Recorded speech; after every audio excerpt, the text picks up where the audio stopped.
बच्चों को दुआएं, बड़ों को सलाम। फिजा है मेरा नाम, आप देख रहे हैं मॉर्निंग विद फिजा 24 न्यूज़ पर। कैसे हैं जी, क्या हाल है, कैसी तबीयत है? मुझे लगता है किसी के हाल चाल आज कुछ ठीक नहीं होंगे, क्योंकि कल जो एक्साइटमेंट थी, कल जो खुशियाँ थी, कल जो पागलपन था, एक जुनून था, एक हौसला था, और उस हौसले का जो रिज़ल्ट है वो हमारी आवाम को, हम पाकिस्तानियों को वो रिज़ल्ट वैसा मिला नहीं। हम सब एक्सपेक्ट करके बैठ गए थे। वो कहते हैं ना, किसी से कुछ एक्सपेक्ट ना करो, वही कहानी हो गई। हमने एक्सपेक्टेशंस रखी, हमेशा की तरह रखी, पता नहीं क्या हो गया, इतने सालों से हम पता नहीं क्या हो रहा है, क्यों हार रहे हैं, क्यों हार रहे हैं। एनीवे, मुझे समझ नहीं आ रहा, इसके ऊपर बात करते हैं। आज हम बात कर रहे हैं क्रिकेट के ऊपर, और क्रिकेट का जो मैच हम हार गए हैं, वो जो हार है हमें बर्दाश्त नहीं हो रही। अब्दुल सत्तार हाशमी साहब हमारे साथ मौजूद हैं, एनालिस्ट हैं और बहुत अच्छे तज्ज़ियाकार हैं, हमारे साथ हैं, स्पोर्ट्स एनालिस्ट हैं। अस्सलाम वालेकुम, हाउ आर यू? जी वालेकुम अस्सलाम, शुक्र अल्लाह का सर। कैसे, बस क्या कहानी हुई कल, क्या क्या हुआ, ज़रा वो बताएं आप। कैसी अजियत हुई है, कैसी तकलीफ़ें हम लोगों ने बर्दाश्त की, ये जीतते जीतते मैच क्यों हारे हैं? देखें, ये जो सानिया हुआ है, बल्कि बहुत बड़ा सानिया हुआ है, ये 24 करोड़ आवाम के साथ बहुत बड़ा मजाक हुआ है। और ये लोगों के जज्बात से खेलते हैं और इनको एहसास तक नहीं होता कि हम क्या कर रहे हैं। इन्होंने पूरी कौम को जो है वो रात रुलाया है और सारी रात लोग बुरा भला कहते रहे हैं और तिलमिलाते हुए सोए हैं। और ये जो सानिया हुआ है, इसके पीछे जो वजह है वो सिर्फ एक ही है कि ये जो टीम है मेरिट पे सिलेक्ट नहीं हुई थी। ये कोई बात है कि 120 रन आपसे नहीं बन पाए, और जबकि कोई विकेट का इसमें रोल नहीं है, कोई बॉलर्स का इसमें रोल नहीं है। उन्होंने सिर्फ विकेट गेंद की है, ना कोई गेंद इतनी ज्यादा स्विंग हुई है, ना कोई गेंद इतनी टर्न हुई है। विकेट गेंद पर भी ये लोग स्कोर नहीं कर पाए। और मैं ये समझता हूँ कि इस आप इतना मुझे बताइएगा, पहले तो आपने ये जो सानिया वाली बात बोली है ना, ये सानिया ही है, बहुत सही आपने लफ्ज का चुनाव बड़ा अच्छा किया, ये सानिया है। अच्छा, मुझे ये बताइएगा, ये बॉलर्स ने सही नहीं किया, गेंद किया, क्या मसला क्या था? मुझे लग रहा है बॉलर्स ने तो गेंद सही करवाई थी। नहीं, मैं इंडिया की बॉलिंग की बात कर रहा हूँ, तो इसमें इतना दमखम नहीं था। वो विकेट गेंद कर रहे थे, सीधी सीधी गेंद कर रहे थे। इन्होंने जो इनके साथ जो प्रॉब्लम हुआ है ना, कल रोहित शर्मा ने इसकी निशानदेही की थी। उसने कहा था कि पाकिस्तान टीम के पास सब कुछ है, अच्छी बॉलिंग भी है, अच्छी बैटिंग भी है, लेकिन वो प्रेशर हैंडल करना नहीं जानते। और जहां वो प्रेशर उनको आ जाता है तो वो बिल्कुल जमीन बोस हो जाती है। अच्छा, जब इंडिया बॉलिंग कर रहा था, बनाया पहले और उसके बाद जमीन बोस हो गए। हाँ, अच्छा, खैर आप ये देखिए, जब पाकिस्तान, बल्कि मैं ये बात करूंगी कि जब पाकिस्तान बॉलिंग कर रहा था शुरू में, स्टार्ट में, तो ऐसा लग रहा था कि बहुत अच्छा कोई परफॉर्मेंस होगी, मगर कोई ऐसे उन्होंने भी अच्छे शॉट्स नहीं मारे, वो भी बहुत प्रेशर में थे। आपने देखा होगा पूरा मैच, आपको तो ज्यादा ही पता है। मैं आपको वजह बता देता हूँ। यूएसए से जब हम हारे हैं ना, तो ड्रेसिंग रूम में जो लड़ाई हुई है उसमें ये पॉइंट आया था। बाबर आजम ने अपने बॉलर्स को, खासतौर पर हारिस रऊफ को और मोहम्मद आमिर को लेकर बहुत लते लिए थे। और उन्होंने कहा था कि तुम लोगों को बॉलिंग करवानी नहीं आती, इतने यानी अच्छा हमारा चल रहा था, आप लोगों की वजह से खराब हो गया। तो उसके बाद बॉलर्स ने बाबर आजम को जवाब दिया कि हम तो अपनी कारकर्दगी दिखाती हैं, तुम लोग क्या करते हो? जब तुम हमें 160 रन दे दोगे ताकुब के लिए, तो हम कैसे डिफेंड कर पाएंगे? और वही हुआ कि रात बॉलर्स, पाकिस्तानी बॉलर्स ने तो अपनी जान लड़ा दी, अपना सब कुछ निशावर कर दिया, खून पसीना एक कर दिया। और उन्होंने यानी इंडिया जैसी बड़ी टीम जो कि T20 में नंबर 1 टीम है, उसको उन्होंने 120 पे आउट कर दिया। और बैटर्स ने वही रोल प्ले किया जो पिछले कई सालों से करते चले आ रहे हैं। हमारे पास मिडिल ऑर्डर तो है ही नहीं, फिर हमारे पास अच्छे बैट्समैन कब आएंगे, ये भी बताइए ना जरा हमें। जब हम सिफारिशें खत्म कर देंगे। मुझे ये बताएं, एक सवाल है, पूरी कौम पूछना चाहती है कि ये शादाब खान से क्या निकलवाना है? उस वक्त तक उसको खिलाना जब तक कि उसको खेलना नहीं आ जाता। आपको याद है क्या निकालना है हमने? आप ये देखें ना कि इस मैच में जो टर्निंग पॉइंट हुआ, ये जो शिकस्त की बड़ी वजह बनी है, वो रिजवान बनी है। आप कहेंगे कि कैसे? इसलिए कि रिजवान ने स्कोर तो किया है, लेकिन आप ये देखिए कि कितनी उसकी स्ट्राइक रेट कितना पुअर था। ऐसा लग रहा था गली मोहल्ले का लड़का खड़ा कर दिया खेलने के लिए। कुछ भी नहीं है, इमाद वसीम साहब उनको लेके बैठ गई है। अच्छा, तो फिर ये अब हमारे मैच में कब अच्छे बैट्समैन आएंगे? जैसे एक ज़माना होता था कि जो अब्दुल रज़ाक साहब थे, कितना अच्छा परफॉर्मेंस है, मिडिल ऑर्डर हमारे मैच जिता देते थे, इस तरह के प्लेयर्स थे हमारे पास। अब ओपनिंग जो है उसके बाद ही पता चल जाता है मैच जी गया कक। देखिए, आप इस मैच में या इस टूर्नामेंट में मिडिल ऑर्डर्स लेकर कहाँ गए हैं? 5 आपके ओपनर्स हैं यहाँ पर, 5 ओपनर्स, और 5 ओपनर्स का ये हाल है कि आपका मिडिल ऑर्डर जो वो तबाह होकर रह गया है। ये उस वक्त तक होगा जब तक कि आप अपनी सिलेक्शन कमेटी को नहीं बदलते, जब तक आप इस पे अना और यारियां दोस्तियां नहीं खत्म करते, उस वक्त तक ये होता रहेगा। बाबर आजम बड़ा मोहसिन नकवी साहब ने ना कल बयान दे दिया जी, साहब सुन ले। पसंद है, जिद्दी है, और उसकी अना और जिद की वजह से आज हम हारे हैं। ऐसे ही है भाई साहब मोहसिन नकवी साहब ने कल बयान दे दिया है कि अब छोटे ऑपरेशन से काम नहीं चलेगा, बड़ा ऑपरेशन करना पड़ेगा, बड़ी सर्जरी, ऐसी सर्जरी करनी पड़ेगी जिससे सारा सही सिस्टम ठीक हो जाए। तो मोहसिन नकवी साहब को चाहिए ना कि सबसे पहले तो वहाब रियाज को फारिग करें।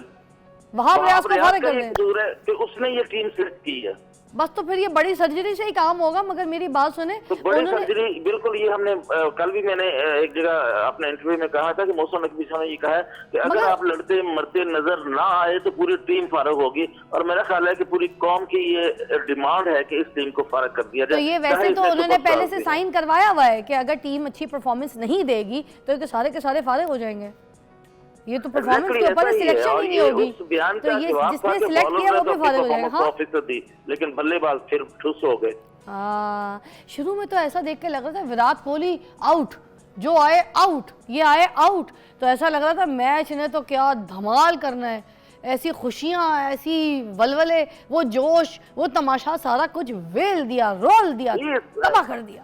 ये जिंदगी में पहली दफा हुआ है, हम इंडिया से अब तक 13 मैच खेल चुके हैं, जिसमें से 10 मैच हम हारे हैं, 3 हम जीते हैं, और ये जिंदगी में पहली दफा हुआ है कि हमने भारत को इतने कम स्कोर पर घेर लिया था और शिकस्त दीवार पर लिखी हुई थी, और वो लोग भी ज़हनी तौर पर तैयार थे कि हम शिकस्त खा चुके हैं, लेकिन अफसोस कि हमारे बैटर्स ने साथ ना दिया और पूरी कौम को जो है ना रुला के रख दिया। वैसे एक बात है कि हर बार हम ये कहते हैं चलो ये हो गया, इस बार अगली बार चांस दे देते हैं टीम को, आगे अच्छी परफॉर्मेंस करेंगे, मगर ये चांस हम दिए जा रहे हैं, आगे से हमारी कोई इज्जत रखी नहीं जा रही। असल में कोई एक बंदा हमारी ज़िंदगी में कोई अच्छा एक मैच जिता देता है ना, तो हमारी भी तो गलती है, हम उसको खिलाए जाते हैं। शादाब हो गया, आप देख लें, ठीक है, ये जितने और ऐसे प्लेयर्स हैं उनको कहते खेलो। का नाम लिए, साथ इफ्तिखार का नाम लिए, साथ उस्मान खान का नाम लिए, ये लोग है ना, फखर का भी नाम लिया जा सकता है कि फखर बड़े मैचों का खिलाड़ी, इससे बड़ा मैच और कौन सा हो सकता है। इफ्तिखार जो है इसका ये 64वां मैच है, और मगर फहाद को देख ले, एक आध मैच जिताया उसने, अब किधर है, कहां परफॉर्म किया उसने? तो आप ये देखिए कि जब 4 खिलाड़ी आपके जो है क्वेश्चन मार्क पर हों तो क्या आप परफॉर्मेंस देंगे? बस यही है, अब हमारी किस्मत में लिख दिया गया है। मुझे इमाद वसीम पे इतना ज्यादा गुस्सा है ना जिस तरह से उसने किया है, सीरियसली। जी, इमाद वसीम की सुन ले, इमाद वसीम को कल इंजेक्शन लगाकर उन्होंने खिलाया और जबरदस्ती खिलाया, वो बंदा अनफिट है, और देखिए आज शाम को उसकी फ्लाइट है पाकिस्तान वापस, और उसकी जगह मेहरान मुमताज को बुलाया गया है, जो कि लाहौर परफॉर्मेंस सेंटर में 4 दिन से बैठे हुए हैं पासपोर्ट लेके, और जैसे ही सिग्नल मिलेगा वो वापस जाएंगे। अमाद वसीम का तो कसूर ही कोई नहीं, क्योंकि तो वो फिट ही नहीं है, और जो बंदा फिट नहीं है उसको टीम में खिला रहे हैं, और उसकी फिटनेस जो है वो PSL से खराब है। और मैं ये सिलेक्शन कमेटी से सवाल करता हूँ कि एक इंजर्ड आदमी को आप वर्ल्ड कप स्क्वाड का हिस्सा कैसे बना सकते हैं? और वही आज हमें भुगता। थैंक यू सो मच, बहुत बहुत शुक्रिया आपने जिस अपना तज्जिया दिया। मैं तो कल पटाखे लेके रख लिए थे कि हम जीतेंगे तो पटाखे फाड़ेंगे अपने घर में, मगर हमें नसीब ही नहीं हुआ। मैं माचिस जला के उसके पास बैठी हुई थी, मैंने कहा अभी जीतेंगे, अभी पटाखे लगाएंगे, शुलियाँ करेंगे, कुछ नहीं हुआ। ये किस्मत में लिखा ही नहीं है हमारे। अब मेरा दिल नहीं करता कि मैं अपनी टीम को, ये पाकिस्तान क्रिकेट टीम को कोई चांस भी दूँ, मुझे बहुत दुख होता है, और इसी दुख में मैं एक छोटी सी ब्रेक भी लूँगी।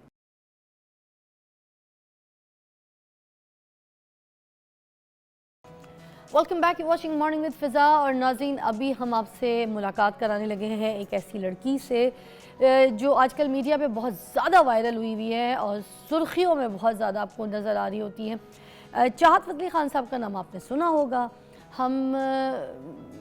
हमें कोई ऐसे शौक़ नहीं है हम फजूल में किसी को डिस्कस करें या फिर किसी को फजूल की शोहरत दें या किसी को लाइमलाइट में ज़बरदस्ती लेकर आएँ। मैं इसमें इतनी सी बात जानती हूँ कि कोई बहुत टैलेंटेड है तो उसका टैलेंट छुप नहीं सकता, मगर टैलेंट जो है वो आजकल बहुत से रूपों में आना लग गया है और बहुत से शेड्स हैं उसके। तो anyway, I don't want to say good and bad about anyone, और अपना अपना सबका स्टाइल है, जो करना चाहता है अपनी उसकी स्पेस है। सोशल मीडिया का दौर है, जब आप पसंद कर रहे हैं तो फिर हम क्या कह सकते हैं। हम बात करें चाहत फ़तली खान साहब की, और उनका एक गाना जो है वो वो 28 मिलियन पर चला गया, जिसके लिए ऑलरेडी अली ज़फ़र साहब ने भी कहा कि मेरा गाना इस तरह के मिलियंस पे कभी नहीं गया, मगर उसके बावजूद इनका जो गाना है वो 28 मिलियन पर चला गया। तो एनीवे हम बात करते हैं आज उनके जो गाने में मॉडल थी, जिसके बारे में चाहत फ़तेह अली खान साहब ने बहुत कुछ नाजेबा लफ्ज़ बोले हैं, गलत लफ्ज़ बोले हैं, गलत अल्फाज यूज़ किए हैं और बहुत लड़ाई चली इन दोनों की आपस में। तो फिर अब मुझे नहीं पता कि ये गलत है वो गलत है, तो आइए जानते हैं। हमारे पास मौजूद है बदो बदी गर्ल। क्या हाल है जी? मैं ठीक हूँ, आप कैसी हैं? ग्रेट बदो बदी गर्ल जी। मैं आपको यही बोलूँगी बदो बदी गर्ल, क्योंकि आपकी वजह से बदो बदी बहुत ज़्यादा मशहूर हो गया है।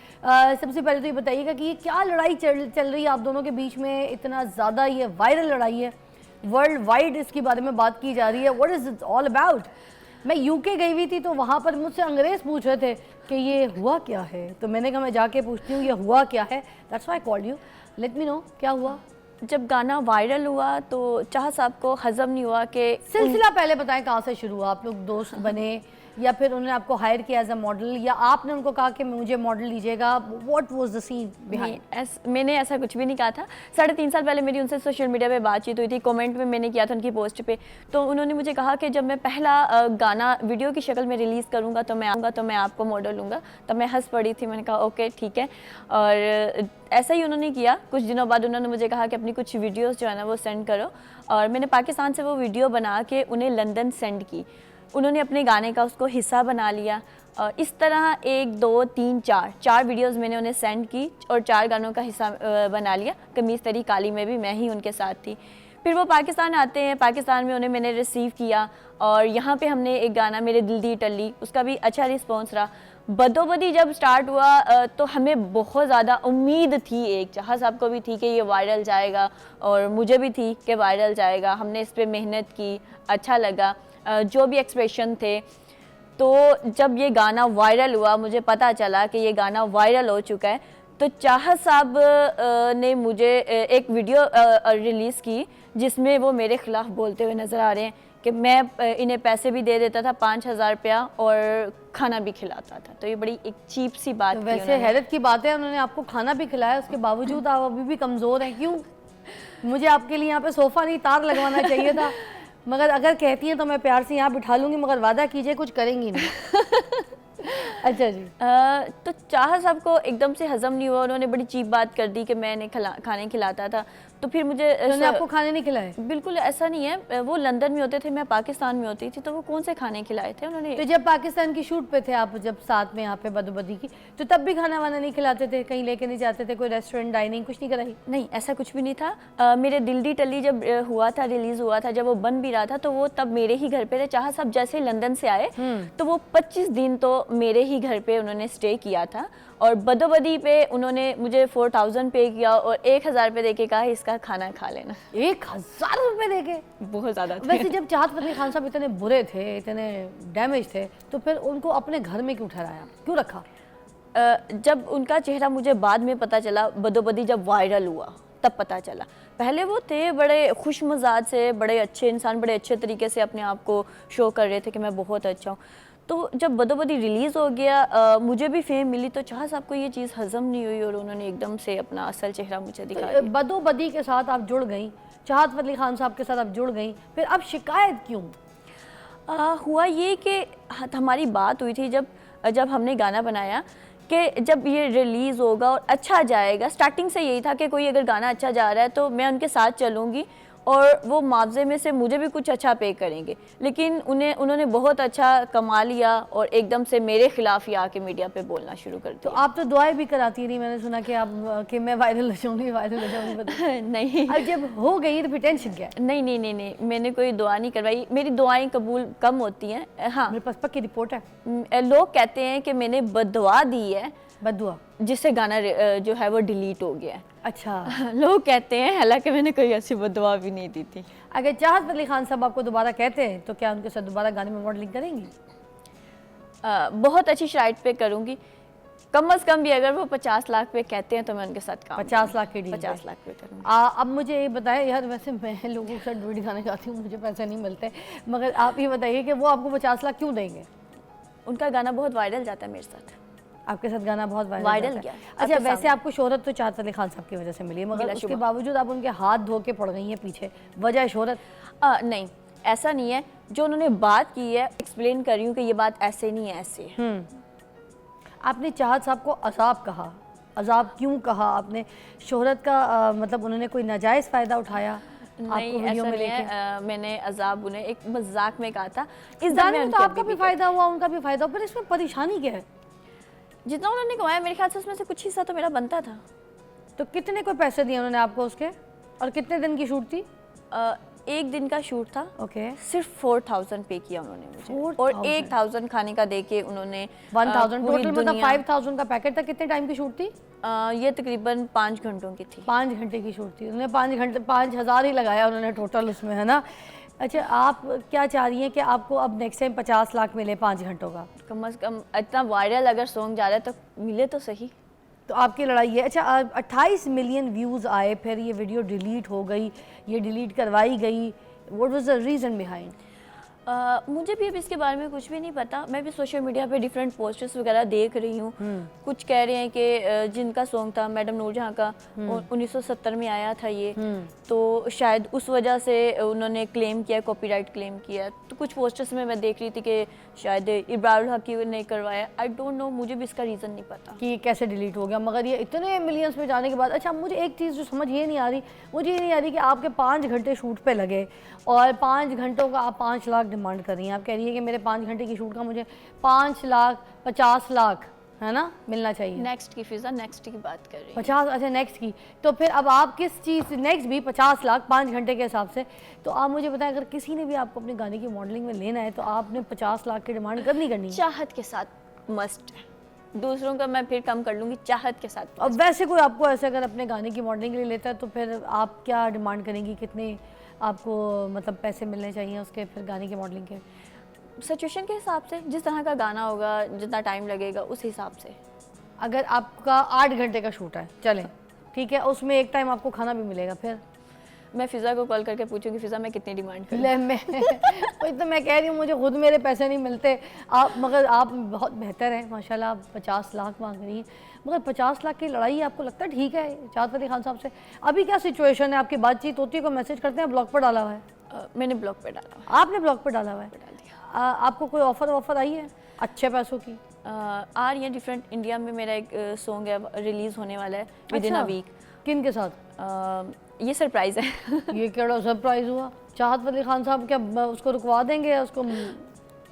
अभी काम जो है ना वो चल रहा है, तो अच्छा। अभी विद इन अ वीक जो है आ जाएगा सॉन्ग। मेरा मशवरा है आप थोड़ा पैसे कम मांगें अगर आपने इस शोबिज़ में रहना है, काम करना है, और थोड़ी सी सबसे इस्लाम दुआ सही रखें, ना झगड़े करें, ना इस तरह के फाइट करें।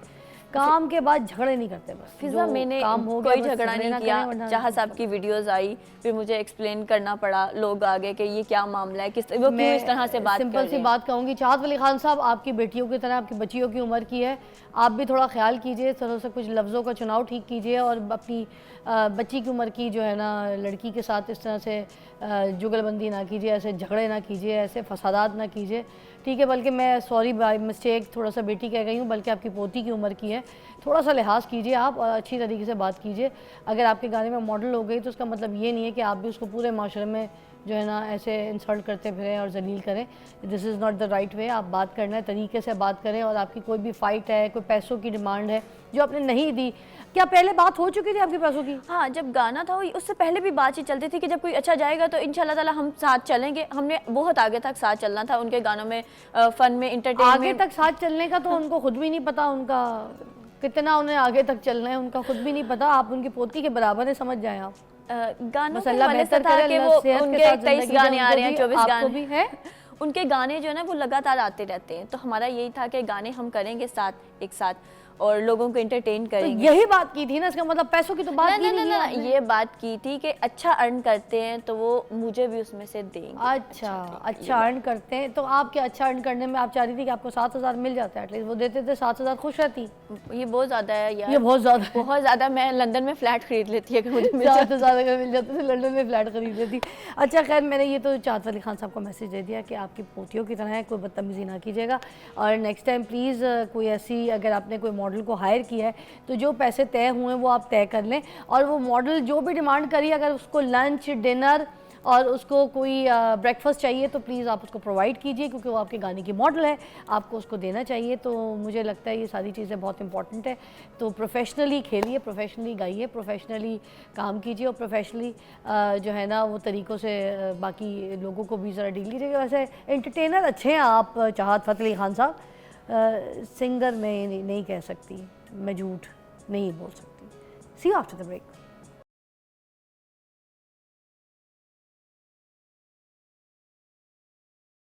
वेलकम बैक नाज़रीन, आज हम बात करेंगे जानवरों के ऊपर, ख़ास तौर पे वो जानवर जो शदीद गर्मी की वजह से बहुत सी बीमारियों का शिकार हो जाते हैं।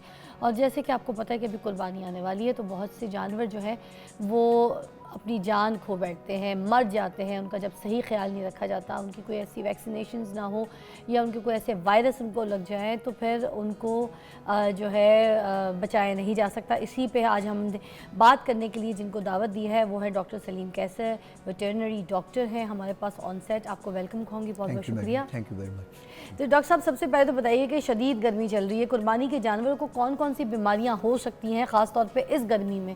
मतलब हीट स्ट्रोक भी हो सकता है क्या उनको? जी मैडम, सबसे पहले तो ये कि इनमें हीट स्ट्रोक काफ़ी कॉमन है। मीन के जितना 40+ में टेम्परेचर जा रहा है आजकल, उसमें आपको ये देखना पड़ेगा कि एनिमल को आप कंफर्टेबल रखें, उसके में भी हो सके तो उसको पंखा लगा दें अपने घर में लाके, क्योंकि गांव में जब ये ज़्यादा खुली जगह पे होते हैं तो इनको इतनी गर्मी नहीं लगती। लेकिन ग्रेजिंग करते हैं ना, तो वहाँ पे खुला इलाका होता है, तो वहाँ पे ऐसा इशू नहीं है। यहाँ पे हमारे घर 5 मरले का 10 मरले का घर है, और शहर के अंदर गांव के निस्बत टेम्परेचर भी ज़्यादा है, ऐसे ही है। तो 40+ में जब टेम्परेचर जाता है तो आपको उनको फिर ज़रा ख्याल रखना पड़ता है। छतरे को ख़ास तौर पे आप नहला सकते हैं हफ्ते में 1 दफ़ा, अच्छा, राइट। पंखा लगा दें और उनको ज़रा स्पेस दे के खुली जगह पे रखें, यानी बहुत ज़्यादा जानवर एक ही जगह पे इकट्ठे ना करें, एग्जॉस्ट फील ना करें या एग्जॉस्ट फील ना करें। अच्छा, तो ये जो हीट स्ट्रोक उनको पड़ता है स्पेशली सिर्फ इसी धूप से, गर्मी से और टेम्परेचर से? या टेम्परेचर हो गया ज़्यादा, सफोकेशन हो गई, बकरे को बकरा ज़रा ज़्यादा इफेक्ट होता है। ये जो कैटल या जो गाय वगैरह है, इनमें कोई इतना इशू नहीं है, और ऊँट में तो ख़ास तौर पे कोई उसमें गर्मी का। इंसान को भी जब हीट स्ट्रोक होता है, मैंने देखा है कि काफ़ी मसला होता है, पता नहीं चलता। कभी कुछ लगता है कि शायद इसका ब्लड प्रेशर लो हो गया, कभी ये लग रहा होता है कि भाई इसको कोई दिल का कोई अटैक ना पड़ गया हो।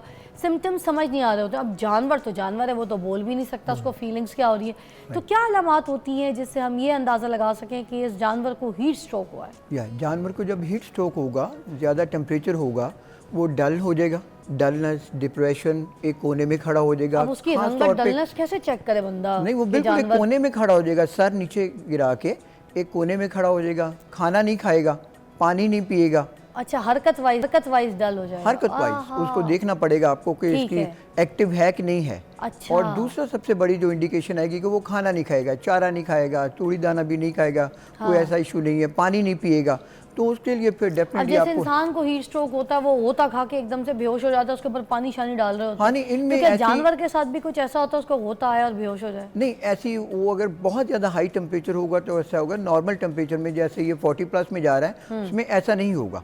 अगर बहुत ज़्यादा हाई टेम्परेचर 105-106 से एक्सीड कर जाए तो फिर उसमें ऐसा होता है, लेकिन नॉर्मली ऐसा नहीं है ज़्यादा। अच्छा, वो हमें फिर एहतियाती तदबीर भी बता दें डॉक्टर साहब कि जब अगर उनको घर में रखा गया है, ठीक है, उनको लेकर आए, आपको पता है जो कुर्बानी का जानवर होता है उसको पहले से घर में लाते हैं, उसके साथ दोस्ती करते हैं, उसके साथ प्यार करते हैं, उसके साथ बच्चे घर के खेल रहे होते हैं, फिर उसको खिलाने पिलाने में घर वाले भी सारे मसरूफ़ हो जाते हैं, ऐसे ही है। तो अब जब उसको ले आए हैं तो कौन सी ऐसी एहतियाती तदबीर हैं जो हमको करनी चाहिए ताकि वो इस हीट स्ट्रोक से भी बचे और बाकी मजीद बीमारियों से भी बच सकें? बिल्कुल ऐसे मैडम, एक सबसे पहले तो उसके लिए, जैसे अगर आपका घर छोटा है तो उसमें उसके लिए पंखा एटलीस्ट लगा दें, मस्ट है, मस्ट लगा दें। दिन में 3 मरतबा उसको पानी दें, पानी उसको 3 दफ़ा चेक करवाएं ताकि उसमें डिहाइड्रेशन ना हो जाए। हाँ। राइट। अब जैसे हम लोग डिहाइड्रेशन के लिए नमक वाला पानी पी लेते हैं, तो क्या उनको भी पानी में नमक डाल के पिला सकते हैं? उनके अंदर आप ग्लैक्सोस डी डाल सकते हैं, ग्लूकोज वगैरह डाल सकते हैं। अच्छा। ताकि उनका एनर्जी का लेवल ज़रा बूस्टअप हो जाए। अच्छा, तो वो मतलब उनका तो पानी का सिस्टम भी ज़्यादा होता है, तो उसमें क्या पूरा एक डब्बा? नहीं, डब्बा नहीं, थोड़ा 3-4 चम्मच आप उसमें डाल सकते हैं एक बकेट के अंदर। अच्छा। तो वो डालें। चारे का प्रॉपर इंतज़ाम करें, सब्ज़ चारा देखें, या फिर वो अगर दूसरा दाना खाता है तो वो भी उसको दें, दिन में 2-3 दफ़ा वो भी ट्राई करें। और अगर खुदा न खास्ता आजकल जैसे जब अब जानवर ख़रीदते हैं तो आते ही उसको सबसे ज़्यादा डायरिया हो जाता है, लूज मोशंस वो करता है, तो उसके लिए जामुन के पत्ते आप उसको दे सकते हैं, राइट। और कोशिश करें कि अगर वो ज़्यादा है या जानवर नहीं खा पी रहा तो किसी वेट को ज़रूर दिखाएं। कुछ घरेलू टोटकों पे ना जाएं आप उसके लिए। अच्छा, अब वो जो डायरिया वायरिया होता है डॉक्टर साहब, वैसे तो इस वजह से भी हो जाता है ना कि ख़ास तौर पे जब ये बेचने वाला टाइम आता है, जो मंडियाँ लगती हैं, वो अपने बकरे को मोटा दिखाने के लिए, अपने जानवर को सेहतमंद दिखाने के लिए तो बेसन का पानी घोल के पिला देते हैं, जिसकी वजह से उनका पेट बड़ा फूल जाता है और लगता है कि जानवर बड़ा अच्छा तगड़ा है, तो फिर इसको तो अच्छे पैसों में ये इसको खरीद लो। तो अब उसकी वजह से उसको बेचारे को तो अजियत जो उसको सहनी पड़ती है, डायरिया भी उसको हो जाता है, मजीद इन्फेक्शंस भी हो जाते हैं।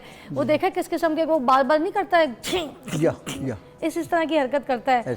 ये चाहे बछड़ा हो चाहे बकरा हो, वो इस तरह की हरकत ज़्यादा कर रहा होता है। वो इन्हीं इन्फेक्शंस की वजह से मे भी वो सबसे ज़्यादा जब वो बेसन पानी में डाल के पिलाते हैं ना, तो वो पिलाते हैं बॉटल्स के साथ। अच्छा, बॉटल उसका मुंह ऊपर करके बॉटल उसके मुंह में डाल दिया और जनाब उसको डायरेक्ट पिला दिया, उससे हो जाता है उनको ड्रेंचिंग निमोनिया। अच्छा, वो उनके स्टमक में जाने के बजाय वो सारे का सारा पानी लंग्स में चला जाता है और जब बकरा आपके घर में आता है उसको स्फीयर और शूटिंग डायरिया होता है और नेजल सिक्रीशंस बहुत आ रही होती हैं। अच्छा। और सफोकेशन होती है और उसके सांस लेने में बड़ा प्रॉब्लम आता है। ये इन्फेक्शन कौन से बकरे को ज़्यादा लग जाती है? दोंदे बकरे को ज़्यादा लगती है या फिर खच्चर बकरे को ज़्यादा लगती है या फिर नहीं? उसमें एज को ज़्यादा लगती है? नहीं, एज फैक्टर का कोई इशू नहीं है, ये सिर्फ उनके पिलाने के ऊपर आता है कि वो उसको किस तरीके से पिलाते हैं। अगर तो प्रॉपर पिलाएंगे तो ऐसा नहीं होगा, अगर वो फोर्सफुली उसको पिलाएंगे तो फिर ड्रेंचिंग निमोनिया के चांसेस ज़्यादा हैं। तो फोर्सफुली पिलाते होंगे। बेसन का पानी कितना अच्छा लगता होगा। एक ब्रेक के बाद आपको मजीद बताते हैं जानवरों का किस तरह से ख्याल रखा जा सकता है, खासतौर पे इतनी तेज़ गर्मी में।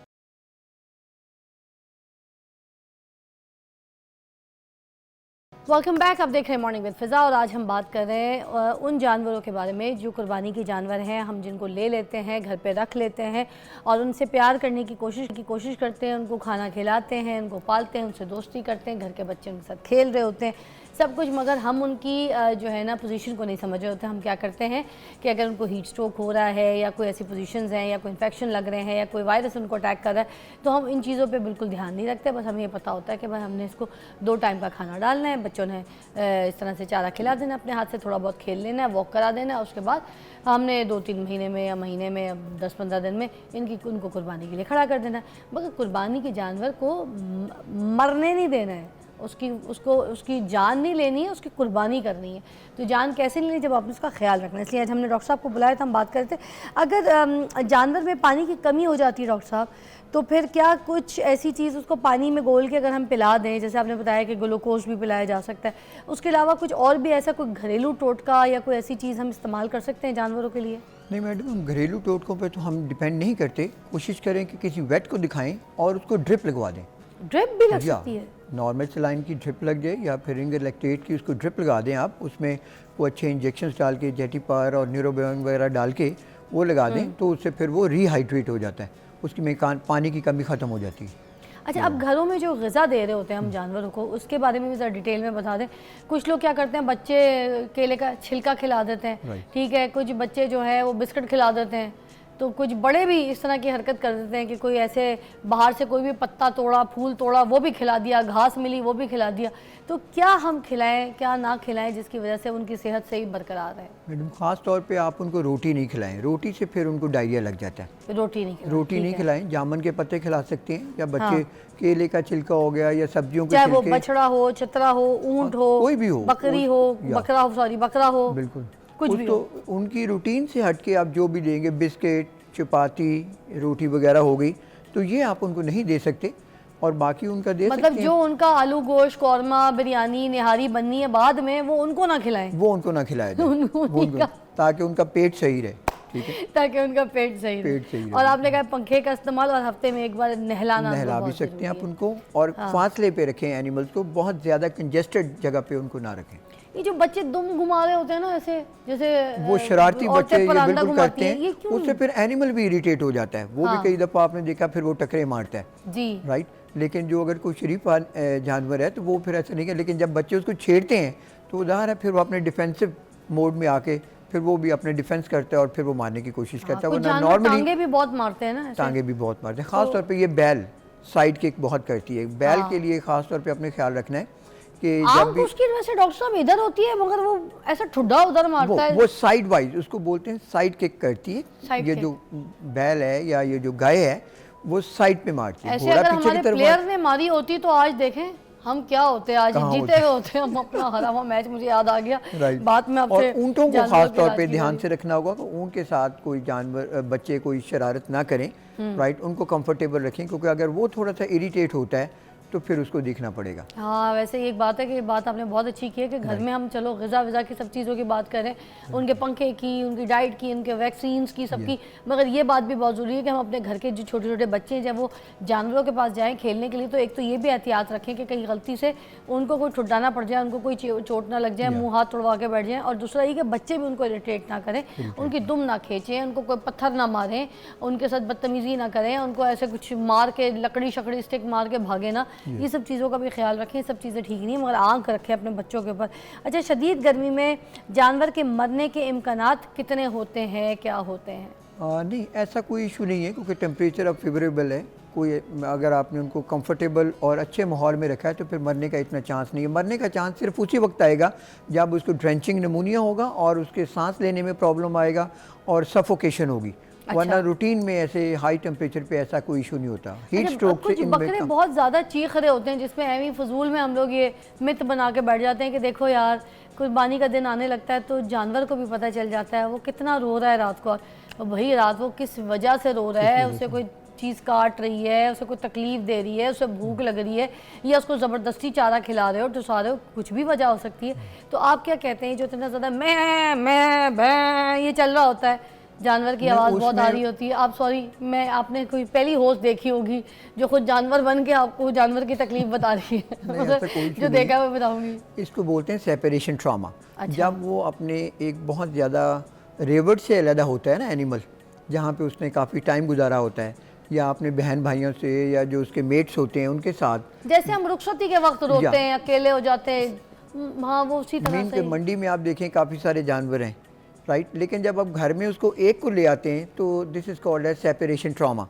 वो फिर अलहदा हो जाता है, तो उस वजह से भी वो बेचारा बोलता है। या फिर ख़ास तौर पे जब वो उसको कुछ खिलाया पिलाया जाता है, या टिम्पनी और ब्लोट एक इनकी कंडीशन है कि जिसमें उनका पेट फूलना शुरू हो जाता है या पेट में दर्द होता है, तो उस वजह से भी होता है। इसलिए फ़ौरन से फिर आपको किसी वेट को दिखाना चाहिए कि इसके बोलने की वजह क्या है, नॉर्मल है अच्छा। या फिर कोई इसका मेडिकल इशू है। कंगो वायरस क्या होता है? कंगो वायरस क्यों लगता है ये? मैडम, कॉन्गो वायरस ये होता है कि जो हमारे लार्ज एनिमल्स हैं, गाय और ये जो बछड़े वगैरह हैं, इनके ऊपर एक टिक्स या फिर चिचड़ियाँ उनको बोलते हैं, एक्टोपैरासाइट, चिचड़ियाँ, राइट। इंग्लिश में टिक्स कहते हैं। टिक्स कहते हैं, एक्टोपैरासाइट्स भी बोलते हैं इनको। ओके। वो अगर उनकी स्किन के ऊपर होंगे, ये जो कुत्ते में भी पाई जाती हैं, कुत्ते में जिसे और हम तरह के पिल्लियां भी टिक्स कहते हैं, और इनके लिए एनिमल्स के लिए और एक्टोपैरासाइट्स हैं। अच्छा, वो चिचड़ियाँ। अगर होंगे तो वो अगर किसी हेल्दी एनिमल के ऊपर आके उसको काट लेते हैं तो उसमें फिर ह्यूमंस के अंदर काफ़ी इशू बन जाता है। अच्छा।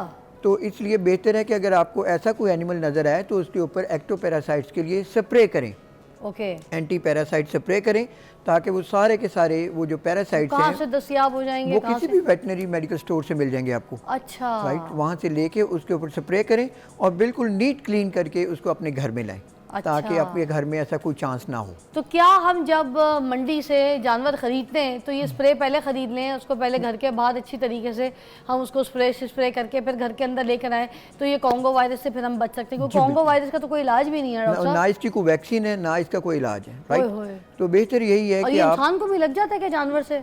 या ये ज़ूनोटिक है, ह्यूमन एनिमल टू ह्यूमन इसका फिर होता है, animal to human, Congo right. Virus जो है वो जानवर से इंसान को लग सकता है, तो एहतियात कीजिए जब आप खास तौर पे मंडी में भी जाए ना, अपने बच्चों को लेके, और जानवरों को जब आप चेक कर रहे होते हैं, मोस्टली इसी तरह जानवर को उठा के चेक करते हैं, जबड़ा खोल के चेक करते हैं, कान बच्चों को खींच खास के तौर पे मंडी में भी ना लेके जाएं और उनका एनिमल के साथ कांटेक्ट ना होने दें, क्योंकि बच्चों को तो बिल्कुल भी नहीं पता, अगर वो उनसे ऊपर एक भी आ जाता है तो फिर भी इशू बनेगा।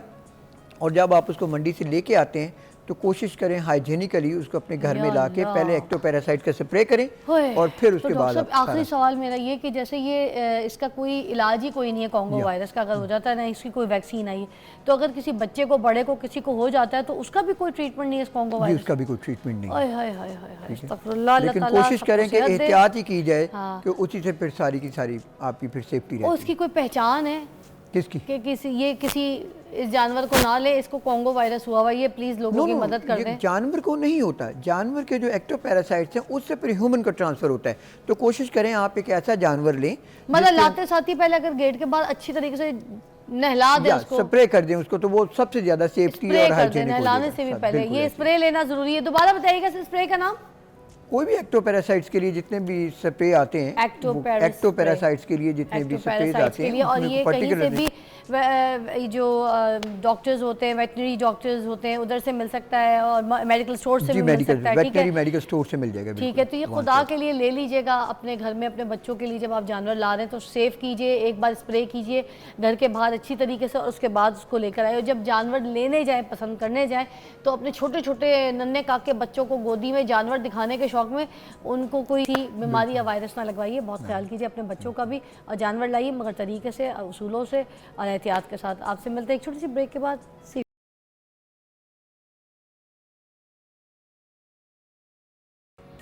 वेलकम बैक, आप देख रहे हैं मॉर्निंग विद फिज़ा। आज हम बात करेंगे काला मोतिया के ऊपर, जो स्पेशली आंख में आ जाता है। ख़ास तौर पे जो हमारे प्लेयर्स हैं हमारे पाकिस्तान क्रिकेट टीम के, जब वो ग्राउंड में खेल रहे होते हैं तो उनकी आंख में ज़्यादा पाया जाता है, क्योंकि उनको अपने ग्राउंड की कोई बॉल, कोई गेंद, कुछ नहीं दिखाई नहीं देता। तो इसीलिए इस पर बात करने के लिए आज हम बात करेंगे प्रोफेसर डॉक्टर असद असलम खान साहब से, जो कि ऑफ्थल्मोलॉजिस्ट हैं, हमारे साथ ऑन सेट। वेलकम कहूँगी आपको, बहुत बहुत शुक्रिया आपकी तशरीफ़ आवरी का। Thank you very much. तो ये बताइएगा कि ये क्या होता है, ये जो काला मोतिया है? कभी कभी बहुत किसी बिला वजह जो है सुनने में आता है कि इस इंसान को, ये बंदा बिल्कुल ठीक था, उसको जो है काला मोतिया हो गया आँख में, अचानक हो गया। तो क्यों हो जाता है? दो चीज़ें हैं, एक सफ़ेद मोतिया जो आँख के अंदर कुदरती अच्छा है, वो सफ़ेद हो जाता है, उसको सफ़ेद मोतिया कहते हैं। ठीक है। काला मोतिया आँख के अंदर एक पानी है जिसको हम एक्वस कहते हैं, उसकी एक ख़ास मकदार है जो 1 मिनट में इतने मिलीमीटर बनता है और इतने मिलीमीटर ड्रेन आउट हो जाता है। अच्छा। और जब इसकी ड्रेनेज मुतासर होती है तो ये पानी आँख के अंदर इकट्ठा होता है और पड़ता जाता है, उसका आँख के नर्व्स के ऊपर, आँख की वाल्स के ऊपर वो प्रेशर करता है। अच्छा। उस प्रेशर की वजह से आँख की जो नर्व है वो डैमेज हो जाती है, और उस डैमेज को हम बेसिकली काले मोतिये की वजह से आँख के नर्व को डैमेज कहते हैं।